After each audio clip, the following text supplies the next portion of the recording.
We just got the full set list for the next starter deck, Clan Unity. Let's go over all the cards and see what G-Quacks has to offer. I'll also be providing a sample deck list of how I would upgrade this deck by using 2 starter decks, as well as give you a sneak preview of cards we can potentially add to this deck with GDO2.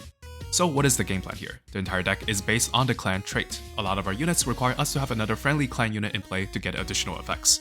Let's take a look at the LR G-Quacks Omega Cyclone. When linked and we have another friendly clan unit in play, it gains First Strike during this turn. From the previous meta, we know how powerful First Strike is, and I believe that will continue to be the case moving forward. We want to make sure that we have this effect, so it's important that we fill our deck with clan units to continue chaining our effects and not just have vanillas on board. The other G-Quacks Omega Cyclone, when deployed, if another friendly clan unit is in play, deal 1 damage to an enemy unit. What I like about this isn't like your other blue-ping cards, this one can also ping active enemy units. It makes our effects more flexible and not have to rely on other cards to rest units. But more importantly, it's another unit that links with Machu. Then let's look at what Machu can actually do in addition to linking with our G-Quacks. When linked, we look at the top card of the deck, and if it's a clan card, we can add it to our hand. This is a definite include in our deck. Not only because it's a link pilot for G-Quacks to be able to get its effect, it's pretty much a draw 1 when linked if our deck is filled with clan cards. And that is our main goal. We now see how important it is to have multiple clan units on board, so having the card advantage is extremely important. We want to lower the number of non-clan cards in our deck to make sure we get this draw. Then I want to now take a look at the other main pilot of this deck, Shuji Ito. During link and on attack, if there is a clan unit in play, we get to look at the top card of the deck and either leave it there or put it to the bottom. Notice this card doesn't say another, so we will always meet this requirement as the card this links to is Red Gundam, which is already a clan unit. I don't think this effect on its own is that impressive, but it's a different story when we pair it with other effects. For example, if we have both Machu and Shuji along with their link units, we can now assess the board state, see if we can use the top card of our deck before we draw it using Machu's skill. Let's then look at the LR version of Red Gundam. It has Breach 1 as well as on attack, choose 1 to 2 friendly clan units and they get AP +2 for the turn. I actually quite like this card because it can give the +2 AP to itself. This can now get up to 6 attack, allowing us to take down cards like Freedom Gundam, and with its Breach 1, any blocker they throw in front of this will always result in a net win for us. I think the small package is quite splashable. Unlike the other clan units, it can power up itself as well as do a little card selection with the Link pilot. The other Red Gundam we got is just a 3/4 vanilla, but we are still most likely going to include this to have additional options to link to Shuji as well as just being a clan unit. Both the Rig Doms in this deck pair very nicely with our LRs. First, we have Ortega's Rig Dom. When we deploy it, we can have another one of our clan units be able to attack an active enemy unit with 3 or less AP.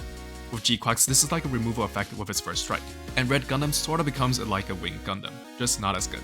Gaia's Rig Dom is just a support 1, but it still pairs very well with First Strike and Breach, allowing us to take board control in a deck that needs multiple clan units on board. For vanillas, we have Sugai's Gyaogug. This has the upside of linking to any clan trait pilot, making Machu and Shuji both more flexible. I think the game designers were definitely reluctant to give a 1-cost clan unit to this deck, or else this Gyaogug would not have this random Xeon trait on it. It's unfortunate that we don't have an easy way to trigger our effects and have to rely on higher costed units. Even though having some early game in this deck is nice, this just doesn't fit our overall game plan and it messes up our effects like Machu and the next card we'll talk about, Schoolgirl and Smuggler. For just 1 cost and can be played on our first turn, we can look at the top 3 cards of the deck and reveal a clan unit or pilot card from among them to add to our hand. This is yet another consistency piece that we definitely want to include. It's important, like I said, to gain these card advantages where we can, since a lot of our units' effects would only trigger when we have 2 clan units on the field. We never want to be stuck in top decking mode because our deck would just not function. And the deck also comes with 2 command pilot cards. These can be searched by Schoolgirl and Smuggler, which lowers their potential just a bit. Ruthless Tactics can be performed both during the main phase or the action step to choose 1 to 2 friendly clan units and give them 2 AP for the turn. I like this combat trick to boost our other units, allowing us to possibly trade up. And Fierce Unity can be used during the action step to prevent combat damage being dealt to 1 or 2 of our clan units from level 2 or lower enemy units. Compared to Ruthless Tactics, this is way more situational, and only blocking combat damage from level 2 or lower units is just too restrictive. Our first base is Clan Battle. During the main phase, we can rest its base, and if a friendly clan link unit is in play, we can choose a friendly unit to give it +2 AP for the turn. Notice that the unit we give the power to doesn't necessarily have to be a link unit, but in my opinion, this condition is a little harsh. Although the 2 AP is great, we already have other cards that can buff our units. However, this does have the upside of having the clan trait, which can be drawn by Machu. And the other base, Kaneben Co-Limited, once per turn when a friendly clan unit links, it gains Breach 3 during this turn. This is another base we will most likely be including just because it has a clan trait, but just like Clan Battle, I don't like how restrictive this condition is. Although the Breach 3 is nice, we already have Breach 1 with Red Gundam, and the difference between these 2 is very minimal. Breach 3 allows us to take down EX base, but hopefully with this being a level 4 card, you have already done that. With us running multiple copies of both the G-Quacks and Red Gundam, we can utilize this effect a little more often. And lastly, we got a reprint of Close Combat, pretty neat but probably not the right card for this deck as it doesn't have the clan trait. Being a deck that requires a certain trait will result in a limitation in deck building. We need to make sure we have a certain number of clan cards before we can consider including more powerful generic cards. I think where this deck really falls apart is not having multiple low-cost unit options with the clan trait. We have to include cards like Gai's Rigdom and Sugai's Galgug when we know there are better options out there. With that said, here is a sample deck list of upgrading this deck using 2 starter decks. I removed all the cards that don't have the clan trait, as I want to guarantee my search off Machu as well as Schoolgirl and Smuggler. Unlike the previous starter decks, I think it's more debatable whether you should get the starter deck or not. If you like the G-Quack series, definitely get this deck.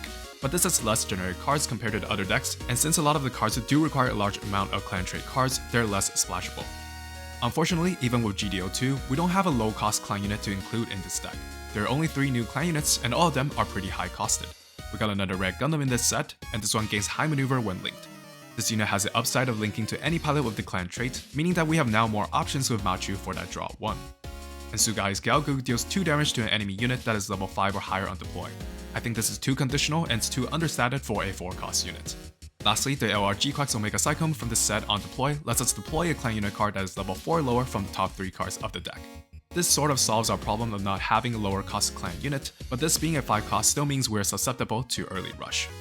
That one looks a lot stronger is a command card that during the main phase we could have another one of our clan units be able to attack an active enemy unit that is level 4 or lower. Although this effect is a better version of Ortega's Wicked Dom, I will probably still include that card over this since it's a unit as well as having the clan trait. Undying Persistence is a command pilot that links to our Galgugs. Its command effects of dealing 1 damage to an enemy unit is quite useful when paired with more damaging effects like the 3-cost G-Quack's Omega Cyclone or Close Combat. And lastly, Shuji's Hideout is another base with the clan trait we can think of including. When destroyed, we deal 1 damage to an enemy unit that is level 4 or lower, and although this effect is less appealing compared to the other 2 from the starter deck, its condition is much easier to achieve.